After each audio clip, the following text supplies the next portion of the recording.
Hi readers, Lee here. Welcome back to my channel, Lila Wanders and Reads, and welcome to this week's book haul.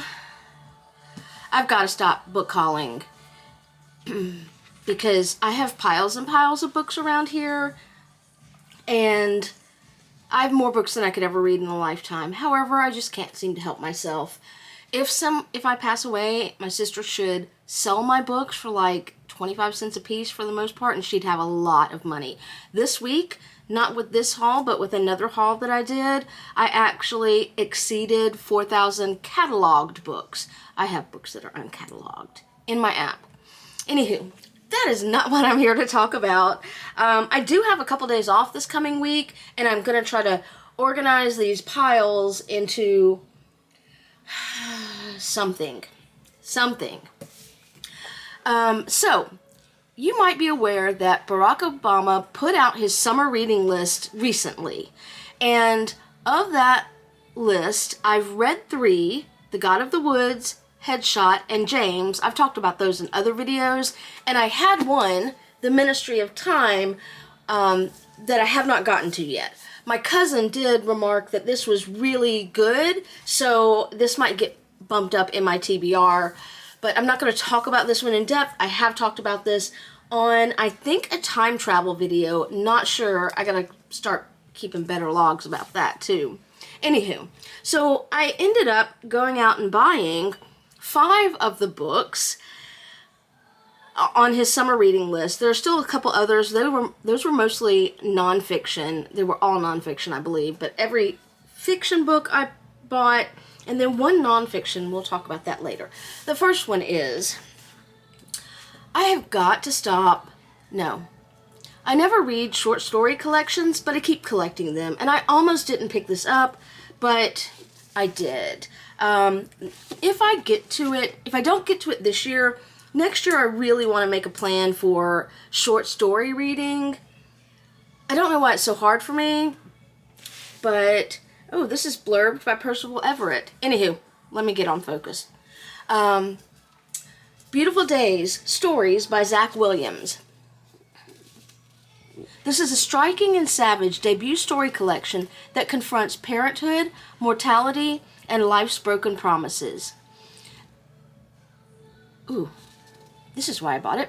A couple awaken in a home in the woods to find themselves rapidly aging as their toddler remains unchanged. A work-worn employee navigates conspiracy theories and the threat of violence in an abandoned office.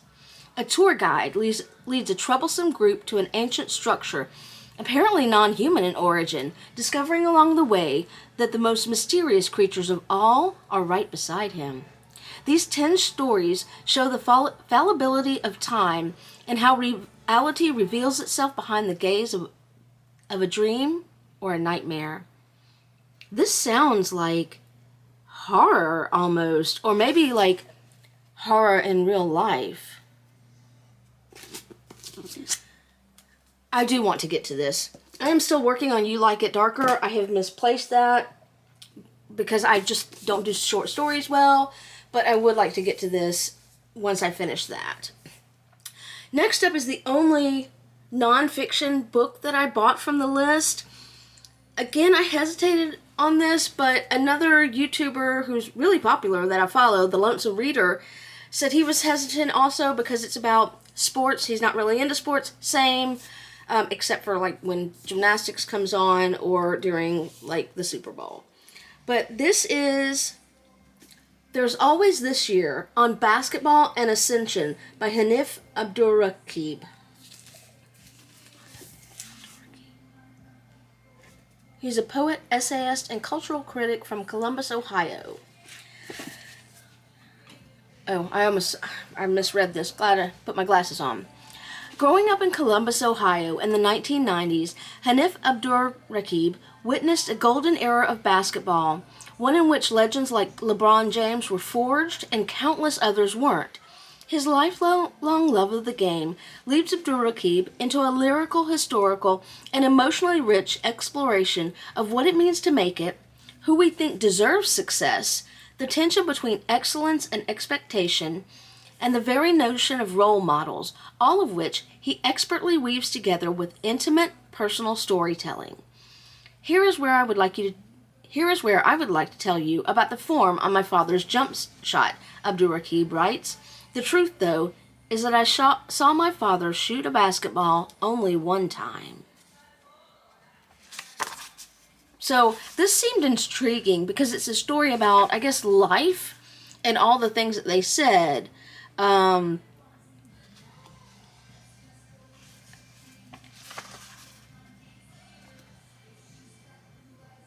Anywho, I like the first line. You will surely forgive me if I begin this brief time we have together by talking about our enemies. No, don't know when I will get to this, but this looks intriguing. I think it will read more novelty than nonfiction, and who knows when I'll get to it. I've got 3 more books to talk about, but I also want to ask if you guys have read any of these books, or how do you read short stories? How do you handle it? Do you read it back to back to back, or do you break it up? I'm really interested in that. Anywho, next up is Memory Piece by Lisa Coe. You can tell I didn't script this. I'm just going off the cuff. This one I've been aware of, but I've never even picked it up at the store. This is a visionary novel of friendship, art, and ambition that asks, what is the value of a meaningful life? In the early 1980s, Giselle Chen, Jackie Ong, and Ellen Ng are 3 teenagers drawn together by their shared sense of alienation and desire for something different. Let me apologize up front on name pronunciation. I'm sure I could have Googled this, but I did not think to do so, and I apologize. I'm just not really good with some name pronunciations. Allied in the weirdest parts of themselves, they envision one another as artistic collaborators and embark on a future defined by freedom and creativity. By the time they are adults, their dreams are murkier. Aren't all of ours. As a performance artist, Giselle must navigate an elite social world she never conceived of. As a coder, thrilled by the internet's early egalitarian promise, Jackie must contend with its more sinister shift toward monetization and surveillance. And as a community activist, Ellen confronts the increasing gentrification and policing overwhelming her New York City neighborhood. Over time, their friendship matures and changes, their definitions of success become complicated, and their sense of what matters evolves. Wow, moves from the 1980s to the 1990s to a strikingly imagined portrait of the 2040s.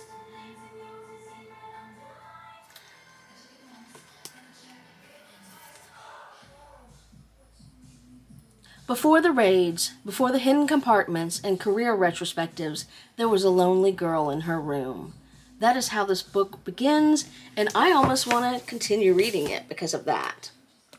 This next book on Barack Obama's list is one that I have picked up, read a few lines, put it down, picked up, read a few lines, put it down, all in the local bookstore.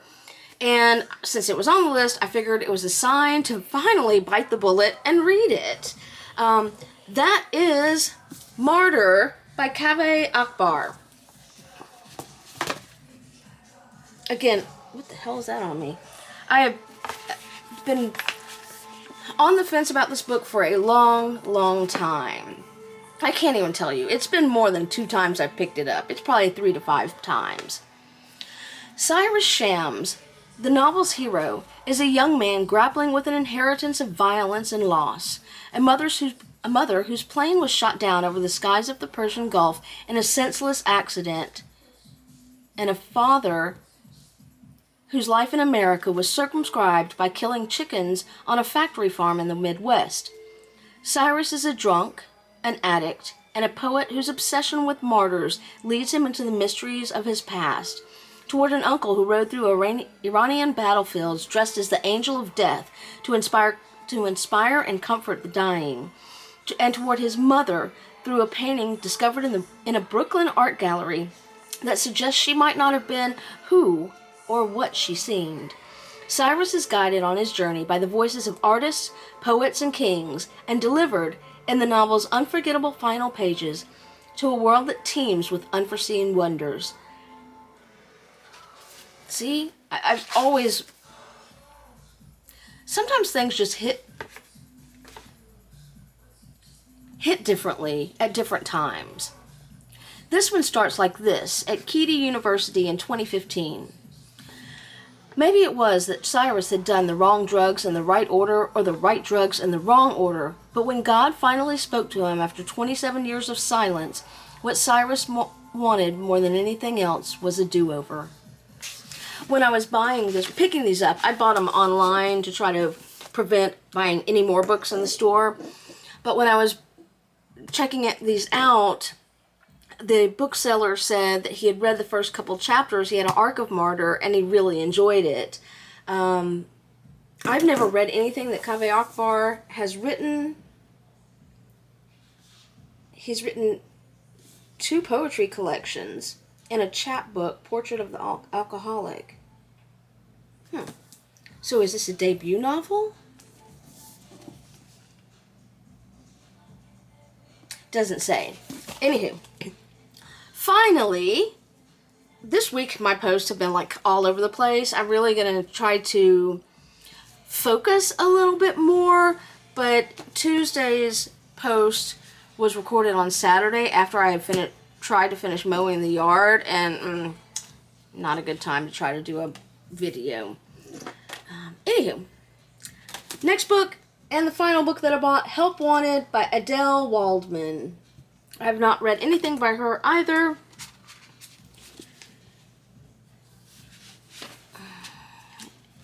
And my book is mine of its own. Every day at 3:55 a.m., members of Team Movement clock in for their shift at a big box store. At a big box store, town square, in a small upstate New York town. That's a lot of words. Under the eyes of a self-absorbed and barely competent boss, they empty the day's truck of merchandise, stock the shelves, and scatter before the store opens and customers arrive. Their lives follow a familiar, if grueling, routine, but the real problem is that Town Square doesn't schedule them for enough hours. Most of them are barely getting by, even while working second or third jobs. When store manager Big Will announces that he is leaving, the members of Movement spot an opportunity. If they play their cards right, one of them just might land a management job with the stability and the possibility of advancement.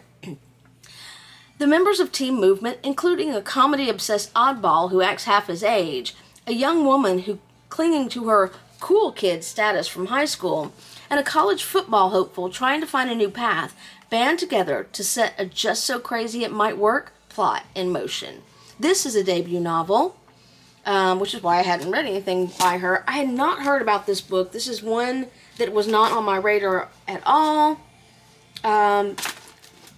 And this is probably one that will be later in my reading journey. Maybe. Anywho. So, that is my book haul. I'm going to have another book haul next week because I've already bought it. I've got 2 books being delivered today. And yesterday, I went and spent the $100 in rewards I had at Barnes & Noble and got a pile of books that have been on my radar for a minute and a new release that I'm really excited about and I will probably bump it up. I've been doing Booker Book, Banned Book, but I keep intermixing it with something else that's fun that I want to read. So this one, next one that I'll tell you about later, may get slipped in between a Booker and a Banned. Anywho, that is all for me. Did you already have any of the books on Barack Obama's summer reading list? I will put links to each of these books to bookshop.org down in the description box. Have you read any of these? What are your thoughts? I'd love to hear them. That's it for me. Happy reading.